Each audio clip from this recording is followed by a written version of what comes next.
Today I'm going to show you guys a variation of the mystery card trick. This one is by Darwin Ortiz.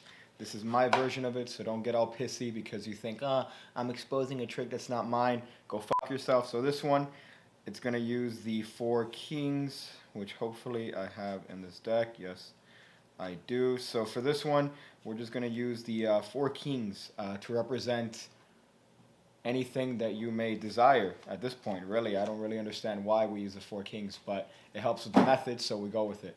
So these kings get placed on the side, and we're going to have a card of mystery isolated in the deck. So in order to find that card, we're going to randomly choose one in the middle. How about that one? That card is going to get cut and shuffled into the deck.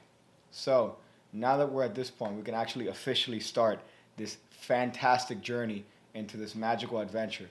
So what we're going to do is the spectator at this point can pick any card they want. So you instruct them that you're going to run through the cards like this, and they're going to say stop whenever it is that they want. If they pass the face down card, they are to ignore it, much like their father ignored them in their childhood, and we move along. So they say stop whenever they want. Let's say they say stop right here at the 10 of diamonds. This card is an excellent choice. They could sign it if they want. So this card gets actually placed among the kings themselves. Now what's going to happen is that this card is actually going to get placed between the kings. So we have 2 kings on top and 2 kings on the bottom. That way the magic could happen. The magic takes place after a magical move that sometimes looks like a stroke. But with that, we actually have the card completely gone. Yeah, completely gone. Every single which way you could show the kings, and you see that card is completely gone. Really, I mean, it's actually completely gone. So at this point, if the spectator has a modicum of intelligence, they're going to point out the fact that, hey, what about that mystery card you didn't show in the beginning? Of course, you spread through the deck, and you get to that mystery card that has been there since before they picked the card, since before they signed it, and of course, it's the 10 of diamonds with their signature on it. We'll pretend there's a signature on it. So this trick is pretty simple to do. You only need a couple sleights. Now the first sleight happens when you take the kings out. You can do this any which way you want, but I like to do this in the beginning of the trick. You are pretty much going to get rid of one of the kings from the start. So let's say the kings are spread out through your deck, much like your mother spreads her legs out on Friday evenings to pay for the bills. So what's going to happen is you're going to outjog these kings.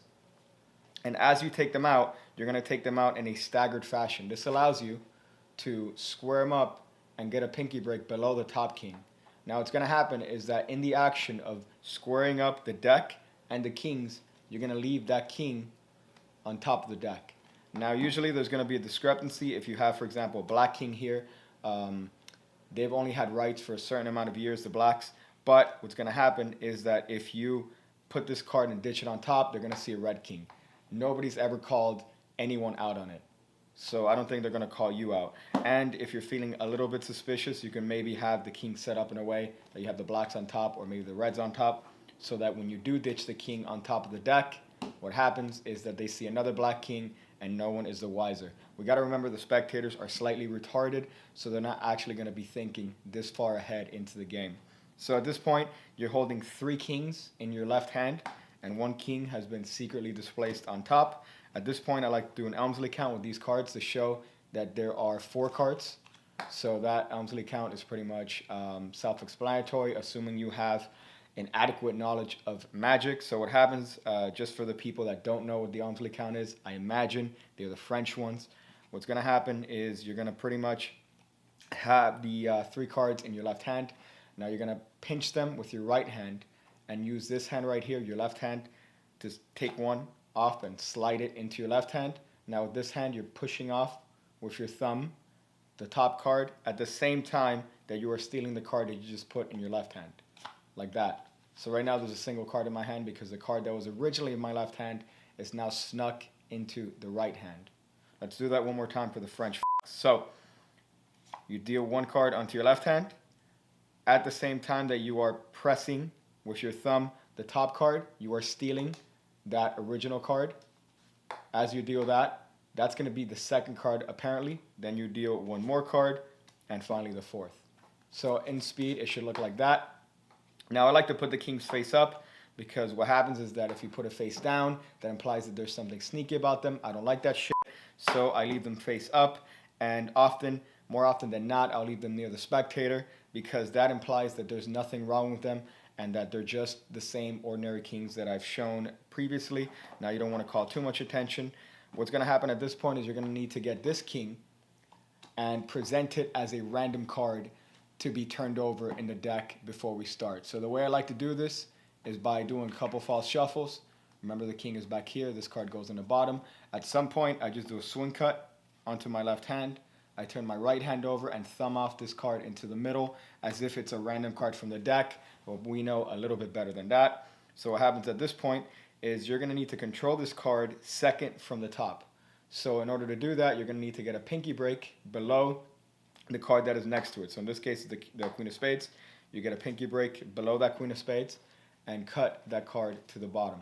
So at this point, the situation is as follows. We have this king right here, which is second from the top. You got 3 kings here near the spectators. You have about maybe 3 or 4 retarded spectators looking at you, show how little of a life you've had from your adolescence, and you're ready to go. So adding to that, you're going to need to get a pinky break above the face down card. So I like to do this by buckling with my forefinger of my left hand, the top right corner.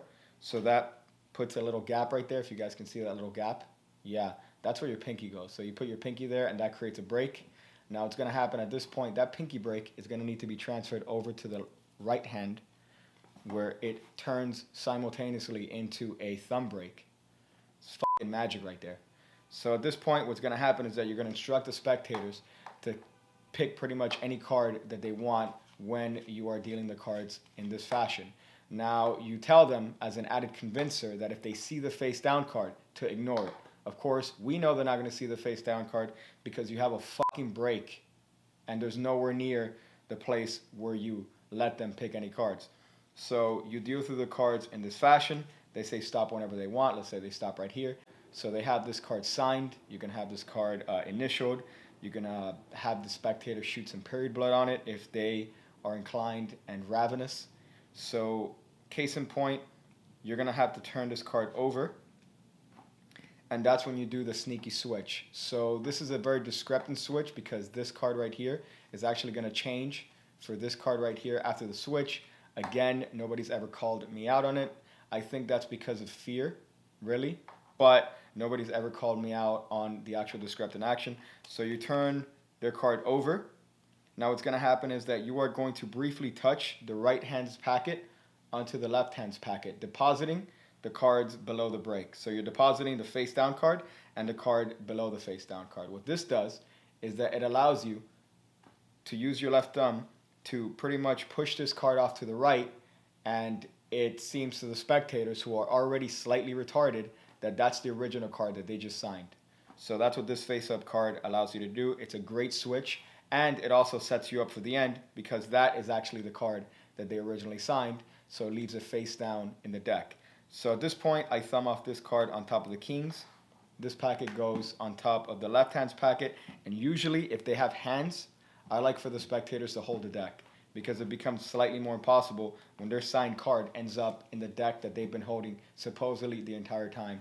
But we know a little bit better than that because we're smarter than them. So fuck them. So at this point, you have the face down card and then followed by the 3 kings. What you're going to do is that you're going to repeat the Elmsley count technique, only adding a little bit of a sexual variation, which allows you to show 5 cards, supposedly. So what's going to happen, this card is going to be inserted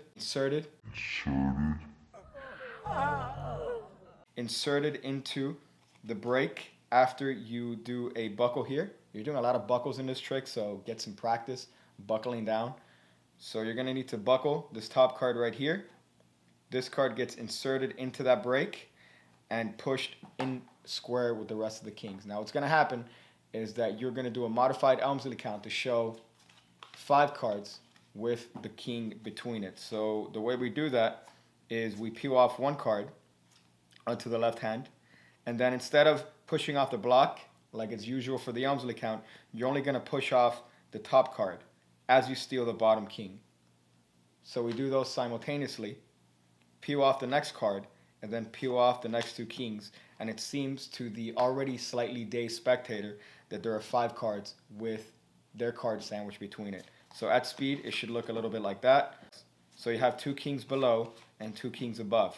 And that leaves you in the exact same position as before, which allows you to do another Elmsley count to show the vanish of the king. I'm going to show that one more time because I did fuck it up, and I do apologize. Sometimes I'm slightly autistic, so we'll go for this. You peel off 1 king. That king gets stolen back underneath as you peel off the other king. Then you peel off their card, supposedly. Peel off that king, and then the last king, and that supposedly should give the illusion that you have 2 kings below and 2 kings above. Square this up. Now you're going to perform the dreaded Elmsley count one more time to show that their card has disappeared. Of course, we know that the card is now face down on the bottom. At this point, I like to give a little bit of a cock tease to magicians watching this trick, because sometimes they assume maybe that you're hiding that card on purpose. Oftentimes, they don't know about that little sexy switch we did before, so they're not going to realize that this is a king. They're going to think that this is maybe an X card. So what I like to do at this point is that after the Elmsley count, I'm very suspicious. I could easily do an Asher twist and show all the cards face up, which I'm sure flashes on camera. But what I like to do is I like to deal this card and turn it face down, put it on the bottom. Deal this card, maybe do some little flicks with your middle finger and put it face down on the bottom. Then I flip the whole thing over and just suspiciously show that there's actually no trace of the card. Whenever you want to reel them back in, you just spread through and show that there's actually 4 kings there and there's not an extra card. Then you show that there's actually this face down mystery card in the deck, which has been here supposedly the entire time. But again, we know slightly better. And what ends up happening is that is their signed selected card. So once again, this is a variation of a trick by Darwin Ortiz, so give him all the credit. That guy, I'm sure, has probably the 2nd biggest dick in all of Magic, next to Shin Lim. We know that's not true because Shin Lim's Asian, so there's no way his dick could actually be as big as Darwin Ortiz. So I suggest you guys look up Darwin Ortiz if you want the original version of this trick. This is just a variation that I do with an ordinary borrowed deck, assuming your spectators can afford a deck where you live. But I hope you guys enjoy it. I would say I'm going to go jerk off, but my medication doesn't allow me to ejaculate. So when I see you again, when I see you again, when I see you again, when I see you again, when I see you again, when I see you again, when I see you again.